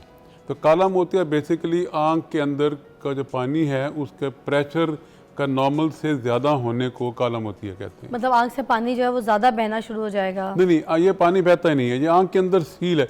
जिस तरह बॉडी में ब्लड प्रेशर है, ठीक है, ब्लड प्रेशर की एक खास रेंज है, 120/80 नॉर्मल समझा जाता है। ठीक है, ठीक है। अगर ज़्यादा हो जाए तो उसको हम हाइपरटेंशन कहते हैं। इस तरह आँख के अंदर एक पानी है जिसको एक्वस कहते हैं, अगर उसका प्रेशर बढ़ जाए जो नॉर्मल 14 से 21 तक होता है, ठीक, अगर 21 से ज़्यादा हो जाए और उसके साथ साथ आँख की नर्व मुतासर हो जाए और विजुअल फील्ड इफेक्ट आने शुरू हो जाएं, तो इस कंडीशन को हम काला मोतिया कहते हैं। कि आँख के नॉर्मल जो प्रेशर है, आँख का नॉर्मल जो पानी है उसका प्रेशर नॉर्मल रेंज से ज़्यादा बढ़ जाए तो उसको हम काला मोतिया कहते हैं। डॉक्टर साहब, इसके इब्तदाई अलामात क्या क्या होते हैं काला मोतिया के? देखिए, 2 बीमारियाँ ऐसी हैं जिनको हम silent robber of the vision कहते हैं, यानी कि खामोशी से नज़र चुराते रहते हैं और पता नहीं चलता। अच्छा। एक काला मोतिया और एक आँखों पर शुगर के असरात। ये क्या है? ये 2 चीज़ें ऐसी हैं कि बाद दफ़ा मरीज़ को आखिर तक पता नहीं चलता कि वो इन 2 बीमारियों में मुबतला है, जब तक कि वो आँख का जो हिसास हिस्सा है, जो सेंट्रल विजन जो है, वो अफेक्ट नहीं होती। तो फिर वो आई स्पेशलिस्ट के पास जाते हैं जी कि हमें तो साइड नज़र आना बड़ा मुतासर हो गया, तो आप हमें मुआयना करें। तो पता चलता है कि मरीज़ को या तो काला मोतिया है या खुदा न खाता उसे आँखों पर शुगर के असरात हो चुके हैं। तो सर ये वजह क्या बनती है फिर इस काले मोतिया? जिस तरह ब्लड प्रेशर में 90-95% लोगों में वजूहात नहीं पता, इस तरह काले मोतिये के भी तकरीबन 90% लोगों में वजह नहीं पता। प्राइमरी ओपन एंगल ग्लाइकोमा एक ऐसी चीज़ है जिसमें वजह नहीं पता होती। किस उम्र के लोगों को ज़्यादा मुतासर करता है? 40 साल से ज़्यादा उम्र के ज़्यादा। अच्छा। आँख की जो नालियाँ हैं जिसमें से पानी बाहर निकलता है, आँख का नॉर्मल पानी बाहर की तरफ फ्लो करता है, बहता नहीं है, वो आँख से बाहर एक कनाल पे निकल के ब्लड वेसल में अब्जॉर्ब हो जाता है। तो डॉक्टर साहब, क्या उसके कोई ऐसे टेस्ट वगैरह हैं जो पहले से करा लिया जाए तो हमें पता चल जाए, हम अवेयर हो जाएं कि भाई हमने जो है ना इससे बचना है और इसका इलाज करना है? सबसे ज़रूरी चीज़ इसके लिए 40 साल से जो ज़्यादा लोग के अफराद हैं उनको चाहिए कि वो साल में एक मरतबा अपनी आँखों का मुआयना ज़रूर करा लें। अच्छा, वो आई टेस्ट वो जिस तरह का हम नॉर्मल करा रहे होते हैं, नज़र का टेस्ट होता है, वो इज़ दैट जी वही और कराना भी ऑप्थेमोलॉजी से चाहिए, ताकि ये ऑप्टोमेट्री से कराएं, ऑप्थेमोलॉजी से कराएं। और उनको चाहिए कि वो नज़र के चेक करने के बाद, खाली आँख का मुआयने का मतलब ये नहीं कि आपने सिर्फ आँख का नंबर दे दिया। आँख के मुआयने का मतलब है कि आँख का नंबर चेक किया, उसके बाद आँख का प्रेशर चेक किया, उसके बाद आँख के पर्दे का मुआयना किया। अच्छा, और काले मोतिये में आँख का प्रेशर बढ़ जाता है, और जब आप आँख के नर्व को मुआयना करते हैं तो उसमें काफ़ी चीज़ें नज़र आती हैं। ऑप्थेल्मोलॉजिस्ट मतलब प्रॉपर किसी डॉक्टर से रिव्यू करना है, आपने उनका अपॉइंटमेंट लेना है और किसी अच्छे ऑप्थेल्मोलॉजिस्ट को दिखाना है। इट्स नॉट दैट कि जो दुकानें खुली होती हैं जहाँ पे चश्मे का नंबर आप चेक कराने के लिए चले जाते हैं और चश्मे का नंबर बनवाना होता है, ग्लासेस बनवाने होते हैं या कोई फ्रेम बनवानी होती है, वहाँ पर भी चेकअप हो रहा है, तो it's not that, is that? बिल्कुल एग्जैक्टली, तो इसलिए क्योंकि 40 साल की बात हो रही है तो मोस्टली ज़्यादातर लोग अपने पेरेंट्स होंगे उनके किसी के, और कोई ऐसे बड़े भाई घर में, खुद आप ऐसे अगर अफराद हैं तो खुद भी जाके चेक करवा सकते हैं, मगर ऑप्थेल्मोलॉजिस्ट इज़ मोस्ट इम्पॉर्टेंट। इसका इलाज किस तरह से मुमकिन है, कैसी ट्रीटमेंट की जाती है? जी, सबसे पहले तो इसका तशखीस, जैसे मैंने आपको बताया कि आँख का प्रेशर ज़्यादा हो गया, आँख की नर्व डैमेज हो गई, और आँख के ख़ास तब दो टेस्ट होते हैं, एक विजुअल फील्ड होते हैं और एक OCT होता है जो आँख के नर्व के हेड, ऑप्टिक नर्व हेड को मुआयना करते हैं, एनालिसिस करते हैं, नर्व फाइबर लेयर का एनालिसिस करते हैं। पहले तो हमें इन सब चीज़ों का टेस्ट करके एक बेस लाइन रिकॉर्ड मेंटेन करना पड़ता है। उसके बाद प्रेशर के हिसाब से, अगर किसी का 21 से ज़्यादा है, 25 है, 32 है, 40 है, उस हिसाब से हम पहले एक दवाई शुरू कराते हैं, मेडिसिन ऑन ड्रॉप्स। अगर एक से कंट्रोल हो जाए तो ठीक है, नहीं तो फिर दूसरा ऐड कर देते हैं, फिर तीसरा ऐड कर देते हैं, और कतनों से मॉनिटर करते रहते हैं। ये ड्रॉप्स किस किस्म की होती हैं, मतलब वो क्या काम करती हैं? ये जो डैमेज नर्व हो रही होती है आंख के अंदर की काले मोतिया के लिए, क्या उसको ठीक करती है, वो पानी के प्रेशर को रोकती है? इन ड्रॉप्स के कुछ ड्रॉप्स ऐसे हैं जो आंख का जो पानी है उसके बनने की मिकदार को कम करते हैं, प्रोडक्शन को कम करते हैं। कुछ आई ड्रॉप ऐसे हैं जो इनके जो एक्वस का आउटफ्लो है, आंख से बाहर निकलने का चैनल है, उसको उसमें इजाफा कर देते हैं, उसका आउटफ्लो इंक्रीज कर देते हैं। और कुछ ड्रॉप ऐसे हैं जो आउटफ्लो भी इंक्रीज करते हैं और आंख के नर्व का ब्लड फ्लो भी इंक्रीज करते हैं। तो हमें सबसे पहले आई ड्रॉप से प्रेशर को कंट्रोल करना पड़ता है, लेकिन उसके साथ साथ 3-3 महीने से हमें वो टेस्ट भी कराने पड़ते हैं, विजुअल फील्ड, आँख के नर्व का OCT कराना, और बाकायदा आँख की नर्व को फिज़िकली मुआयना करना ऑप्थेल्मोलॉजिस्ट का मशीन के ज़रिए कि उसमें मज़ीद चेंजेस तो नहीं आ रही। डॉक्टर साहब, इसका मुकम्मल तौर पे इलाज है क्या? जी, अगर फ़र्ज़ करें खुदा न खातर आई ड्रॉप से ये कंट्रोल नहीं हो रहा, ठीक, प्रेशर भी कंट्रोल नहीं हो रहा, या प्रेशर फ़र्ज़ करें नॉर्मल रेंज में आ गया है, लेकिन बाकी उसकी आँख बदतदरीज डैमेज हो रही है, उसके विजुअल फील्ड सिकुड़ना शुरू हो गए हैं, और उसमें जो OCT में जो नर्व फाइबर लेयर है उसकी थिकनेस कम होती जा रही है, फिर हमारे पास दो ऑप्शन होते हैं, या तो हम उसको लेज़र से ट्रीट कर दें, उसमें आर्टिफिशियल चैनल बनाते हैं उस लेज़र से भी, ठीक, या फिर उसके प्रोडक्शन को कम करने के लेज़र भी है। अगर वो भी फेल हो जाए तो फिर हम सर्जरी की तरफ चले जाते हैं। और सर्जरी में जो लेज़र ट्रीटमेंट्स हैं उसका भी इस्तेमाल किया जा सकता है? जी, लेज़र के बाद, जी लेज़र के बाद अगर लेज़र भी फेल हो जाए तो फिर हम सर्जरी की तरफ जाते हैं। उसमें भी एक चैनल बनाते हैं, विंडो बना देते हैं, जिससे आँख का पानी उस विंडो के ज़रिए आँख से बाहर आके ब्लड वेसल के ज़रिए ज़्यादा होना शुरू हो जाता है। अच्छा, मतलब लेज़र ट्रीटमेंट भी जब काम ना करे then you go for the surgery. पहले मेडिसिन ड्रॉप्स फेल हो जाएं, लेज़र ट्राई करें, लेज़र फेल हो जाए तो फिर सर्जरी ट्राई करें।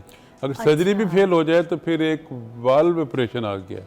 इसके असरात क्या क्या होते हैं अगर काला मोतिया किसी को हो जाता है? क्या नज़र का दिखाई देना सब कुछ जो है वो कम हो जाता है? ये काला मोतिया ऐसा है कि जिसमें सीधी नज़र आँख में जाके मुतासर होती है, ये दायरों की शक्ल में नज़र कम होती है, फील्ड कंस्ट्रिक्शन होती है। अच्छा, इसीलिए ये विजुअल जो हमें ऐसे आ रहा है, इसकी फ्रेम जैसे यूं कर्व है, इसका कर्व कम होना ऐसे दायरे की शक्ल में, इसीलिए स्क्वीज हो जाता है। इसीलिए ये लोग आखिर में कई आते हैं जब उनकी सेंटर वाली नज़र मुतासर होती है, दायरे सुकड़ते जब सेंटर वाली नज़र मुतासर होगी फिर वो भागते हैं आई स्पेशलिस्ट के पास जी, कब हमें सेंटर वाली नज़र भी मुतासर नहीं, हमें नज़र आना बंद हो गया। साइड शेड जो है एडवांस ग्लाकोमा है, वो एडवांस स्टेज पहुंच चुके हैं उस वक्त। तो ये देखा जाए तो साइड्स की लाइट्स चली जाती है इसकी साइड से, मतलब आप समझें कि डार्क जोन में चला जाता एक पेशेंट सड़क क्रॉस कर रहा है, डल नहीं होता, डार्क जोन में चला जाता है, आहिस्ता आहिस्ता नजर आना बंद हो जाता है साइडों से। एक आदमी सड़क क्रॉस करता है, नॉर्मल जब सड़क क्रॉस कर रहे हैं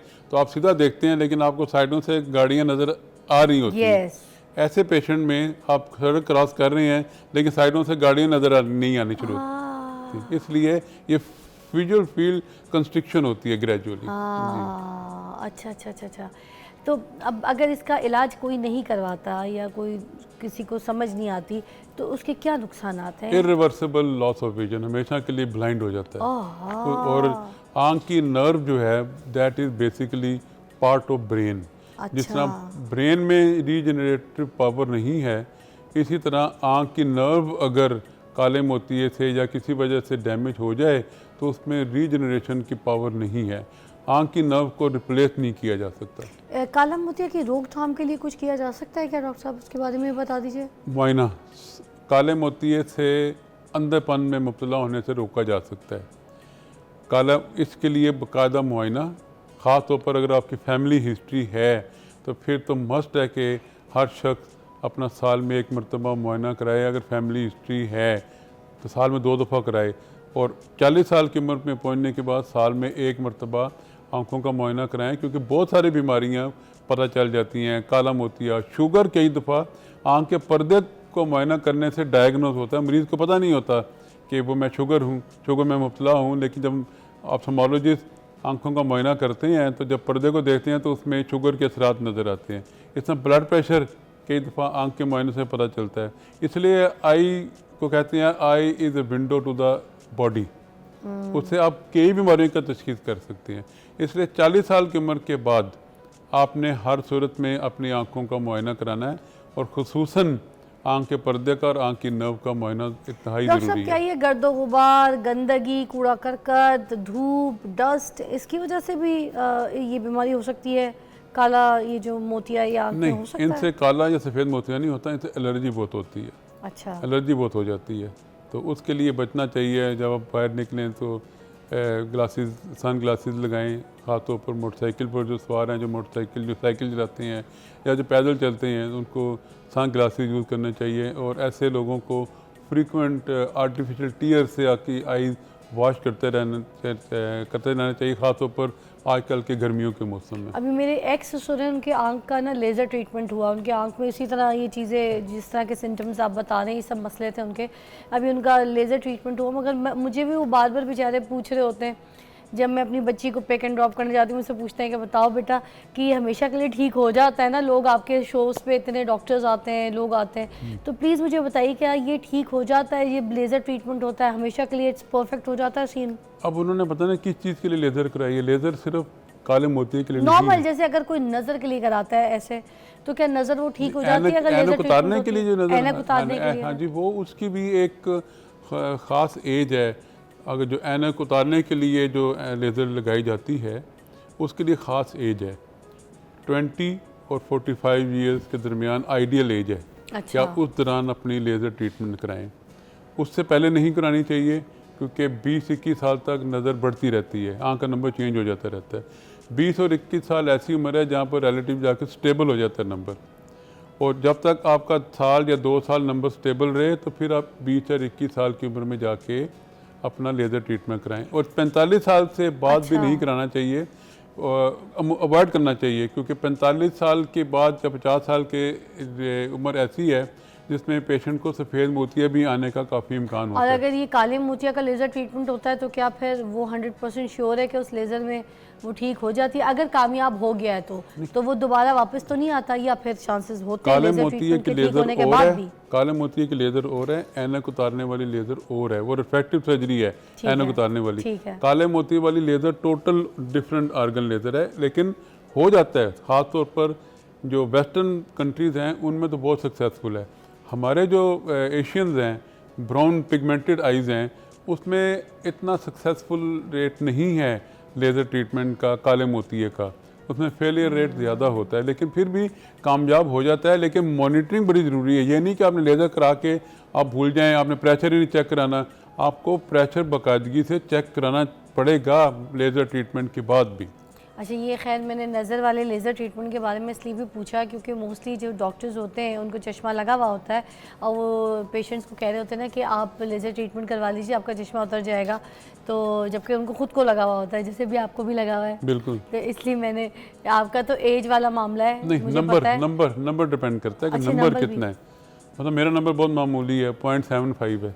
0.75 पर कोई इंडिकेशन नहीं है लेज़र लगवाने की, क्योंकि अमूमन 0.5 या 0.75 नंबर जो है 2-3 साल बाद वापस आ जाता है। इतना ही? तो इसलिए नंबर कम से कम आपका 1.5-2 से ज़्यादा हो तो फिर आप लेज़र ट्रीटमेंट कराएं।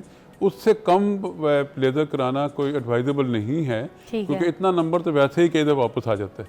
सही कह रहे हैं। और वैसे भी 30-35 के बाद आंखें कमज़ोर वैसे भी होना शुरू हो जाती हैं। I think this is the age. ज़रूरी नहीं या है, 40 के बाद ज़रूरी 40 साल के बाद नज़दीक की नज़र ज़रूर कमज़ोर हो जाती है, दूर की नज़र ज़रूरी नहीं कि हर एक में कमज़ोर हो। ठीक है, thank you so much doctor साहब। और अगर किसी की दूर की अगर कमज़ोर है तो मेरे पास एक टोटका है, प्लीज़ इस्तेमाल कीजिएगा।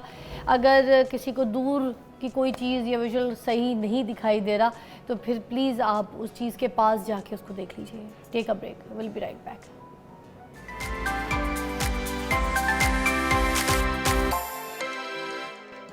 Welcome back, you watching morning with Fiza. नाज़रीन, आज हम बात करेंगे चाइल्ड ओबेसिटी के ऊपर। बचपन का मोटापा, जो स्पेशली छोटे छोटे बच्चे होते हैं और बहुत ज़्यादा हैवी वेट हो जाते हैं, मोटापे का शिकार हो जाते हैं। और मोटापे के शिकार बच्चों में अमूमन सुनने में आता है कि उनको या तो शुगर हो जाती है या फिर छोटे से बचपन में ही उनकी एज में उनको ब्लड प्रेशर जो है वो हो जाता है। और ऐसे बहुत सारे ऐसे जो एक्टिविटीज़ है उससे वो दूर हो जाते हैं। उनका सांस फूलना शुरू हो जाता है। आम बच्चों की तरह जिन बच्चों का वेट नहीं होता, वो बहुत ज़्यादा जो खेल कूद रहे होते हैं, भाग रहे होते हैं, तो वो सब हरकत नहीं कर सकते। थोड़ी देर यहाँ से वहाँ तक भागेंगे तो उनका सांस ऐसे चढ़ जाता है, तो वो अच्छी बात नहीं है।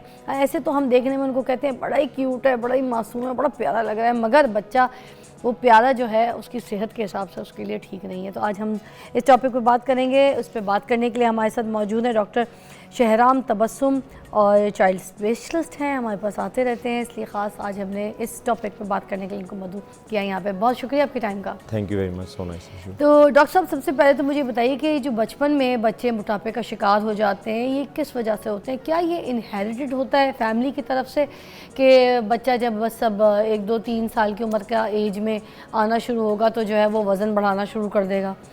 क्या सीन होता है? देखें, उसमें सबसे इम्पोर्टेंट बात ये है कि हमारा ये कंसेप्ट है कि जो मोटापा होता है ना, जब बच्चे का वज़न ज़्यादा हो, मोटा हो, तो वो 2-3 साल के बाद ही हम कहते हैं। लेकिन जो ओबेसिटी है ना, वो कहते हैं जी स्टार्ट फ्रॉम कंसेप्शन, कि जब माँ के पेट के अंदर ही बच्चा कंसीव होता है, उससे ही वो डिसाइड होना शुरू हो जाता है कि बच्चे को मोटापा होने के चांसेस हैं या नहीं है। Really? Yes, this is the cause कि ये बताना ज़रूरी है। और हम ये कहते हैं कि जी फ्रॉम बर्थ आपके ये चांसेस होते हैं कि जी बच्चे के चांसेस ज़्यादा हैं ओबेसिटी के, इस बच्चे के चांसेस कम हैं।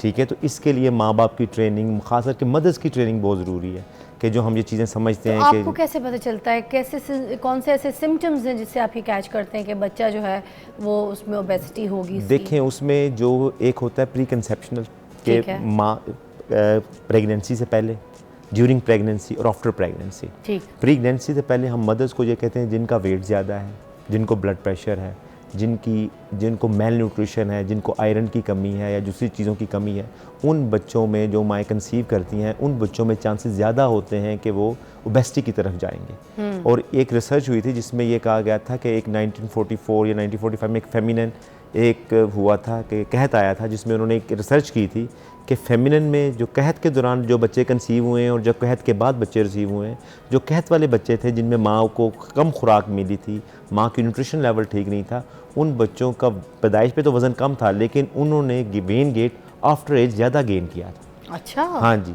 ये होता है। और इसके अलावा ये एज़ यू सेड के जी जेनेटिकली भी चीज़ें होती हैं, लेकिन उसके अलावा मल्टीफैक्टोरियल चीज़ें हैं।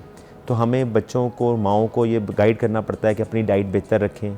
प्रेगनेंसी के दौरान बाज़ औक़ात माएँ डाइटिंग करना शुरू कर देती हैं। मदर फीड का बहुत रोल है कि मदर फीड करें। और ये देखा गया है कि जिन बच्चों मदर्स को प्रेगनेंसी के दौरान ब्लड प्रेशर हो जाता है, गेस्टेशनल डायबिटीज़ हो जाती है, ठीक है, आयरन डेफिशिएंसी हो जाती है, उनमें ज़्यादा चांसेस होते हैं कि वो भी बच्चे ओबीज़ होंगे। और फिर आफ्टर बर्थ बच्चों में जो है माएँ को ये शौक़ होता है कि जी डब्बे वाला दूध पिए, मेरा बच्चा मोटा मोटा नज़र आए, जैसे हम कहते हैं कि जी खूबसूरत नज़र लगता है। तो उसमें भी हम ये कहते हैं कि जी माँ के दूध से ना आप ये देखेंगे कि जो बच्चे मदर्स माँ का दूध पिलाती हैं ना, उनमें बच्चे वो मोटे मोटे वो ज़्यादा नज़र नहीं आते, ठीक है। वो कहते हैं जी हमारा बच्चा कमज़ोर है। हर माँ की यही कंप्लेंट होती है कि जी हमारा बच्चा कमज़ोर है। और माँ की कोशिश होती है जी मैं खिलाती हूँ, खाना खिलाती हूँ, खाता नहीं है, खाता नहीं, क्योंकि हमारे पास अक्सर बच्चे आते हैं, माएँ आती हैं, ये खाता नहीं है डॉक्टर साहब। तो मैं तो उनको ये कहता हूँ कि आपने पीछे पीछे नहीं भागना, ठीक है। आप ना बच्चे को खुद दें, जब उसको भूख लगेगी वो खुद खाएगा। अगर आप उसके पीछे पीछे भागते रहेंगे कि जी 2 घंटे बाद दूध पी लें, जी दूध नहीं पी रहा, ज़बरदस्ती खिलाए। कुछ हमारे कुछ जानने वाली ऐसी हैं मदर्स हैं, पेरेंट्स हैं, जो कि बच्चों को ज़बरदस्ती सिरिंज में डाल के खिला रही होती हैं, रिकमेंड करके कि जी खाएं। तो इससे बच्चा या बकरा बस इसी तरह ये करते हैं कि जी ये ज़्यादा हो। और फिर इसके अलावा ना हमारा जो है एनवायरमेंटल फैक्टर्स हैं, और हमारी सोसाइटी के बड़े नॉर्म्स चेंज हो गए हैं। ठीक। अच्छा डॉक्टर साहब, मैं ये पूछना चाही थी कि जो बचपन का मोटापा है, जैसे जो बच्चे हैं जिनको हम बहुत क्यूट कह रहे होते हैं कि कितना प्यारा लग रहा है, जी, मगर वो मोटापा उनके लिए कितना नुकसानदा है और कितनी उनको कैसे ख़तरे जो हैं वो हो सकते हैं? देखें, इसकी बड़े ज़्यादा नुकसानात होते हैं बच्चों के। इसमें ना हम कहते हैं कि इनकी वजह से बच्चों को डिसलिपिडीमियास, कोलेस्ट्रॉल्स प्रॉब्लम हो सकते हैं, डायबिटीज़ होने के चांसेस ज़्यादा होते हैं, साइकोलॉजिकली ज़्यादा टेंशन बच्चों को हो सकती हैं। और इसके अलावा मस्कुलोस्केलेटल, जिसमें बच्चों के जोड़ों पे दर्द होनी शुरू हो जाती है, ठीक है। और उसके अलावा सांस लेने के मसले हो जाते हैं। जिन बच्चों को मोटापा ज़्यादा होता है उनको रात को सोने में तकलीफ़ होती है, ठीक है, जिसमें बच्चे को रात को ऑक्सीजन की कमी हो सकती है। तो ये मसले जो कि ओबीज़ हैं ज़्यादा, उसमें ये मसले मसाइल काफ़ी ज़्यादा होते हैं, ठीक है। तो उनमें हम माँ बाप को ये कहते हैं कि जी आप इसकी ना डाइट बेहतर करें, इनकी एक्सरसाइज बेहतर करें, इनको करवाएं। और असल वजह हमारी जो है ना, पहले घर बड़े बड़े होते थे, अब कल घर छोटे हैं, और हमारी जो सोसाइटी का मसले मसाइल हो गए हैं। हम अपने बच्चों को अपनी आंखों से दूर नहीं करते, जाना भी है तो अंडर सुपरविजन लेके जाते हैं, तो वो फिर बच्चों को घर के अंदर खेलने चीज़ भी हो गई डॉक्टर साहब, पहले जो थे ये पार्क ग्राउंड, जो exactly. पार्क भी ज़रूरी नहीं है, जो रेत वाले ग्राउंड होते थे वो भरे हुए होते थे। मुझे याद है मैं समनाबाद में रहती थी, गुलबर्ग में, तो बचपन में वो जो घास वास नहीं होती थी, रेत वाले ग्राउंड होते थे, वहाँ हम भाग रहे होते थे, दौड़ रहे होते थे, और क्रिकेट खेल रहे होते थे, फुटबॉल खेल रहे थे, एक्टिविटीज़ कर रहे, पकड़ पकड़ाई खेल रहे होते थे। अब ये जो ग्राउंड है ये सारे के सारे खाली पड़े हुए, इस वजह से अस्पताल भरे पड़े हुए, इसमें तो कोई डाउट नहीं है। जी, हम अपने बच्चों को दूर रखते हैं, तो जब बच्चे दूर रहते हैं इस तरह के ग्राउंड से, पार्क से, तो फिर हमारी आदत ही नहीं होती, हमसे जवानी में भी नहीं जाया जाता। फिर इस वजह से हम सारे के सारे जो है ना डॉक्टर्स के चक्कर ही लगाते रहते हैं, और हम इस परेशानी के शिकार में रहते हैं कि ये चक्कर क्या हो रहा है, अभी हमारा बच्चा मोटा क्यों है? बच्चे की कोई एक्टिविटी नहीं है, बच्चे की कोई भाग दौड़ नहीं है, बच्चा कोई खेल कूद नहीं रहा, बच्चे कोई ऐसे लोहे के सीधे सीधे खंबे वाले झूले लगे हुए होते थे जिसमें हम लटक रहे होते थे, उससे हाइट बढ़ती थी, बॉडी स्ट्रेच होती थी, ठीक है, बॉडी का कोई स्ट्रक्चर बनता था, जिस्म खुलता था। अब तो ऐसी कोई चीज़ बच्चों को दे ही नहीं रहे। हमने बच्चों को बोला बेटा ये लो, एक फ़ोन मेरे हाथ में, ये लो बेटा तुम्हारे हाथ में, ये दूसरा फ़ोन खेलो। अब वो अपने तरफ से ऐसे ज़हनी गेम खेले जा रहा है, पागल हो जा रहा है बच्चा, मगर उसको क्या है, आँख के सामने बस कमरे में बिठाया एसी चला के, क्या करे फिर? ये किस तरह से इस माहौल को ठीक करें कि बच्चे मोटापे की तरफ ना जाए? सिचुएशन तो ऐसी है डॉक्टर साहब जो बताइए मैंने। देखें, उसमें ना माँ का बहुत ज़्यादा रोल है, फादर का भी रोल है डेफिनेटली, लेकिन माँ जो होती है ना वो basically for the training of the kids, बच्चों को देखभाल के लिए माँ का बहुत ज़्यादा रोल होता है। और हमारे ना ये बहुत सी नॉर्म चेंज होने के बाद, जैसे कि हमारे जब हम छोटे थे, जैसे आप बता रही हैं, तो सारी लड़कियाँ लड़के पैदल स्कूल जाया करते थे most of the times, mostly क्या यही होता था। और गर्मियाँ भी होती थी, तो जी पैदल स्कूल से वापस आ रहे हैं, ठीक है। लेकिन अब चलें स्कूल ज़्यादा दूर हैं, तो उसके और हमारे जो स्कूल्स बन गए हैं, एक कनाल का, 2-2, 1.5 कनाल का स्कूल है, या 10-10 मरले के स्कूल खोले हुए हैं, उसमें प्ले ग्राउंड है नहीं बच्चों के लिए। और इसके अलावा जो आपने अभी बात की ना ये मोबाइल्स की, ये देखें इसमें लोगों ने अपने बच्चों को प्ले गेम्स वो जो लेके दी हुई हैं, मोबाइल है, स्क्रीन, ये स्मार्ट टीवीज़ हैं, तो उसमें बच्चा वो बैठा रहता है, देखते रहते हैं, और उसका स्क्रीन टाइम, इसको कहते हैं हम स्क्रीन टाइम में आपकी तीनों चीज़ें आती हैं, लैपटॉप भी, मोबाइल भी और टीवी भी आता है आपका। तो हमें कहते हैं कि जी बच्चे का 0 स्क्रीन टाइम होना चाहिए 0 से 2 साल तक, 3 साल तक, उसके बाद फिर आप 4-5 साल तक 1 घंटे से कम, ठीक है, और 2 साल तक इवन अडल्ट्स जो कि हम लोग भी हैं उनको भी कहते हैं जी कि आपका 2 घंटे से ज़्यादा स्क्रीन टाइम नहीं होना चाहिए। लेकिन आप कभी नोट करें, आपकी फैमिली में, आपके रिलेटिव्स वगैरह में जितने भी लोग बैठे हैं ये जानते होंगे कि हर बच्चा हर वक्त मोबाइल लेके बैठा है। अगर आप टीवी पे बंद करें बच्चों को, वो मोबाइल पकड़ लेते हैं, मोबाइल को बंद करें, बैठे रहने वाला काम बच्चों को। हाँ। और इसकी वजह से, और दूसरी हमारी डाइटरी हैबिट्स बहुत ख़राब हो गई हैं। हमारे पहले हमारी ना सोसाइटी चेंज हो रही है, शिफ्ट की तरफ, वेस्ट की तरफ शिफ्ट हो रही है, और वो हमारी तरफ शिफ्ट हो रहे हैं। हमारे देखें, हमारा पहले होता था ऑर्गेनिक फीड। ऑर्गेनिक फीड ये है कि जी फ्रेश फूड्स, हमारे घर में एक बंदा होता था कि जी एक बंदे की ड्यूटी होती थी जिसने सब्ज़ी फ्रेश लेके आनी है, गोश्त फ्रेश लेके आना है डेली बेसिस पे, सुबह सामान आता था। ये भी नहीं कि रात को ऑफिस से मियाँ आ रहा है तो सब्जी बासी पकड़ ले, पालक पकड़ ले। सुबह की ठेले पे, रेडी पे सब्जी पड़ी शाम तक वो लाश हो जाती है। मैं लोगों को कह के थक गई हूँ कि सुबह जो सब्जी मिल रही होती है वो ताज़ा उठा लें, स्कूल जब बच्चों को छोड़ें उस वक्त लाएं, उसी वक्त ताज़ा हंडी बना लें और रोज़ की ताज़ा ले आएँ। 2-3 सब्जी कोई ऐसी है जो फ्रिज में रखनी है तो चलो आप रख लें, जैसे टमाटर कोई हो गया। अदरवाइज़ इस तरह काम करें। ये जो रोज़ की रात की लाश की सब्जी रेडियो से उठाते हैं आप, और फिर 3-4 दिन तक, हफ्ते तक वो सब्जी फ्रिज में जो है ना खूबसूरती से सजी रहती है। What is this? बच्चों को ये जो हम खिला रहे हैं इससे तो उनको ग़िज़ा नहीं मिली, मोटापे तो उनको शिकार होंगे वो इन चीज़ों से। और दूसरी चीज़ ये है, बुरी बीमारियों का भी। बिल्कुल, ये देखें, एक ना वो मैं यही कहना चाह रहा था, वो हम अब पैकेट वाली चीज़, स्टोर चीज़ें यूज़ करना शुरू कर दी हैं। हाँ। और जो वेस्ट वाले में ऑर्गेनिक फीड पे आए, हाँ जी, पैकेट डब्बे वाले आते हैं, तो सॉसेजेस पैकेट वाले डब्बे वाले हमने उठा लेने, तो वो ग्रिल्ड चिकन उठा लेने, वो हमने दे देना। भाई यही चीज़ है कि ना। तो ये खाना किस तरीके से मुतासर करता है बच्चों की सेहत पे, खासतौर पे मोटापे को कैसे? वो देखिए, बेसिकली ये होता है आपकी एक्टिविटीज़, कैलोरीज इनटेकन और कैलोरीज आपने जो यूज़ कर ली, ठीक है, उसमें जो होता है कि हमारी एक तो बच्चों की एक्टिविटी कोई नहीं है, तो जो और हम देते हैं पैकेट वाले फूड्स, नगेट्स, फास्ट फूड्स, बच्चे ये KFC, मैकडोनल्ड्स, पिज़्ज़ाज़, ये बच्चे ज़्यादा रुझान हो गया है बच्चों का, और माओं का भी यही रुझान हो गया, बच्चा खाता नहीं, चॉकलेट्स, चिप्स वगैरह। हाँ, माएँ चिप्स ला के दे देती हैं, चॉकलेट्स ला के दे देती हैं, और एक जाते हैं जी, प्यार करने का तरीका ये आजकल के ना, फूफो खाला ये जाती हैं किसी शॉप पे, बच्चों को ले जाती हैं, वो जाके यहाँ पे 300, 400 रुपए की चीज़ें ले देती हैं, और वो बच्चे ने जब तक आधे घंटे, 1 घंटे के अंदर उसको ख़त्म नहीं ना कर लेना, बच्चे को सुकून नहीं आता। उसको सुकून ही नहीं आता। तो वो हाँ, उस वजह से फिर बच्चे का ना एक फिज़िकल एक्टिविटी और डाइट ज़्यादा होने की वजह से बच्चों ये बड़ा मसला हो रहा है। तो अब ये बच्चा मोटापे में जब होता है इस पोजीशन में, तो उसको नफ्सियाती असरात क्या होते हैं? किस तरह की बुलिंग होती है बच्चे में, ठीक है, दूसरे बच्चे, घर के बच्चे अपने वो छेड़ना शुरू कर देते हैं, जिस तरह आमर ज़बान में कहते हैं, और वो बच्चा उस तरह पार्टिसिपेट नहीं करता जिस तरह दूसरे बच्चे पार्टिसिपेट कर रहे होते हैं।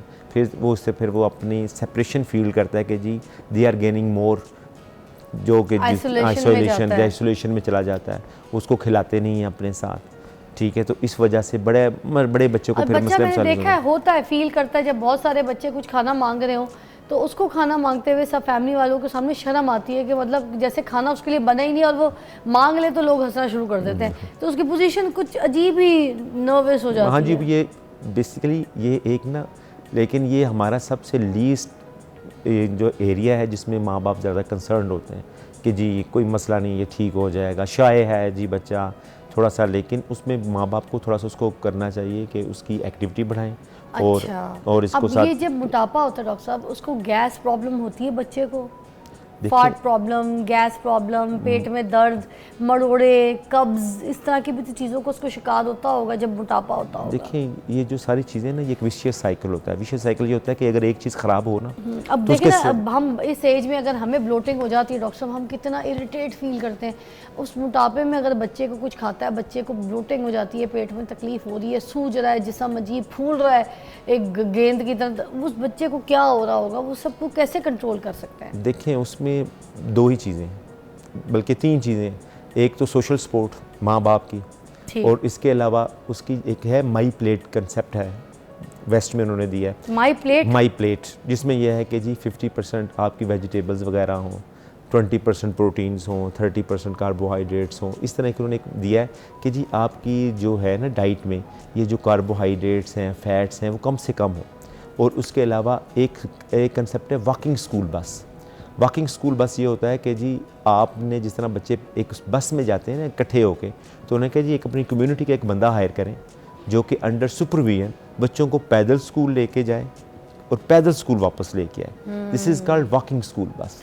वैसे मुझे एक बात याद आई डॉक्टर साहब, अभी जैसे मेरी भी बेटी स्कूल में जाती है, पहले याद है परेड्स हुआ करती थी सुबह सुबह, पहले एक असेंबली होती थी जिसमें हम खड़े होते थे, हम लप्पे आती है दुआ पढ़ते थे, फिर पाक सर ज़मीन शाद बात पढ़ते थे, जी जी बिल्कुल उसके दुआ पढ़ते थे, ठीक है। उसके बाद हमारी परेड होती थी, एक परेड करके चलाते होते थे। मैं तो ऐसी स्कूलों में पढ़ी हूँ, मैंने तो 4 स्कूल बदले, चारों के चारों ऐसे थे, बाकी वो का पता नहीं मुझे। ऐसे ऐसे परेड कराते थे, फिर वो सलूट भी करवाते थे, सब कुछ करवाते थे, ठीक है। और उसके बाद कुछ स्कूल्स ऐसे भी थे मेरे कि वो एक्सरसाइज करवाते थे, ये वाली जंपिंग भी करवाते थे, और कोरस में होती है ये वाली जंप, आपको याद होगा, आपने भी कोई ऐसे स्कूल में पढ़ा ही होगा, इसीलिए तो डॉक्टर है माशाल्लाह। तो फिर अब ये वाली चीज़ें क्यों माइनस कर दी हैं? इतने बड़े बड़े स्कूल हैं, फीस ले रहे हैं, ठीक है, एसीज रख दिए उन्होंने क्लासरूम्स में, पसीना टल्ली कोई एक नहीं आता बच्चे के माथे पे, यहाँ पे कोई पसीने का बूंद नहीं आती। एसी थोड़ा सा कम होता है तो पेरेंट्स आके तो वैसे ही शिकायतें शुरू कर देते हैं। अब किसी तरीके से बच्चे को वो माहौल ही नहीं मिल रहा है, मैं तो समझ ही नहीं पा रही हूँ ये किस तरह से। हमारे टाइम पे हम लोग चलते थे, नो डाउट। अभी भी मैं कहती हूँ पेरेंट्स को कोशिश ये करनी चाहिए कि बिल्कुल गेट पे गाड़ी रोक के बच्चों को वहाँ पे उतार के तो सी ऑफ ना करें, थोड़ा गाड़ी दूर पार्क कर ले। तो ऐसी गाड़ियों का रश बहुत होता है स्कूल के बाहर, थोड़ी पार्क करें दूर, बच्चे का हाथ पकड़ के छोड़ कर आएँ। ये सब थोड़ी एक्टिविटीज़ करनी पड़ेंगी हमें अपने बच्चों के लिए, अपनी सेहत के लिए बच्चों की कुछ ना कुछ करना पड़ेगा, वरना कुछ नहीं कर सकते। तो थोड़ा सा अर्ली उठ के बच्चों को किसी खाली पार्क में ले जाके खेल कूद लें, थोड़ा वो एक्टिव भी हो जाएंगे, एनर्जी भी आ जाएगी। क्या कहते हैं डॉक्टर साहब? बिल्कुल यही देखें, ये तो मेन चीज़ है, फिजिकल एक्टिविटी तो मेन थिंग है। ये तो बच्चों के लिए नहीं है, ये बड़ों के लिए भी है, बड़ों के लिए, ठीक है। तो आप बच्चे जो हैं ना उसके लिए उनको तो वो तो उनकी एनर्जी लेवल इतना ज़्यादा होता है। आपने फील किया होगा कि जो एनर्जी लेवल बचपन में हम गर्मियों में बाहर खेल रहे होते थे, गर्मी पता ही नहीं चलती थी, लेकिन अब जो है हम नहीं कर सकते उसका। लेकिन बच्चों में क्योंकि एनर्जी लेवल ज़्यादा होता है और उसको कंज्यूम करने के लिए बच्चों के साथ को फिजिकल एक्टिविटी, और जैसे आपने कहा ना कि जो हमारे स्कूल्स में होता था, ये गवर्नमेंट के स्कूल्स में एक पीटी एक होता था, फिजिकल एक्सरसाइज, फिजिकल ट्रेनिंग का एक पीरियड होता था, एक लेक्चर होता था 1 घंटे का। नहीं डॉक्टर साहब, आप गवर्नमेंट स्कूल से पढ़े होंगे, मैं तो बड़े महंगे प्राइवेट नहीं, मैं तो गवर्नमेंट स्कूल से पढ़ा हूँ। अच्छा? हाँ, मैं तो गवर्नमेंट स्कूल से पढ़ा हूँ, ठीक है। तो उसमें जो है उधर होता था, बिल्कुल होता था। हमारे तो ग्राउंड्स इतने बड़े थे, अब तो मैं देखता हूँ कि यहाँ पे तो ग्राउंड्स ही कोई नहीं है।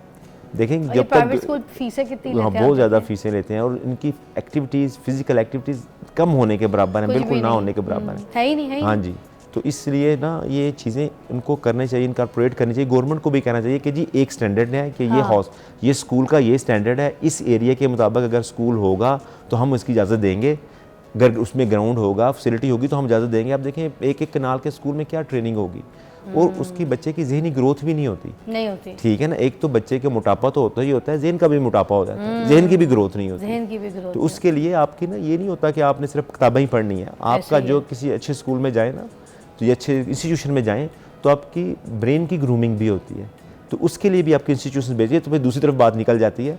तो लेकिन आपकी फ़िज़िकल एक्टिविटी, डाइट, और उसको बचने के लिए आपने बच्चे के मुख्तलिफ, अगर बच्चा ओबीज़ हो रहा है तो उसके टेस्ट करने चाहिए, मुख्तलिफ टेस्ट करवाने चाहिए, ताकि उसको देखें कि जी ये आया कि डायबिटीज़ की तरफ तो नहीं जा रहा, ये एक बच्चे की जॉइंट्स पेन की तरफ तो नहीं जा रहा, एर्थराइटिस की तरफ तो नहीं जा रहा। और आपने ब्लोटिंग का कहा, तो ये जो ज़्यादा कार्बोहाइड्रेट्स लेते हैं ना, तो इनसे गैसेस बनती हैं, और हमारे जो गट होती है ना उसके अंदर बैक्टीरियाज़ हैं, ट्रिलियन ऑफ बैक्टीरियाज़ हैं, जिसको आप काउंट भी नहीं कर सकते।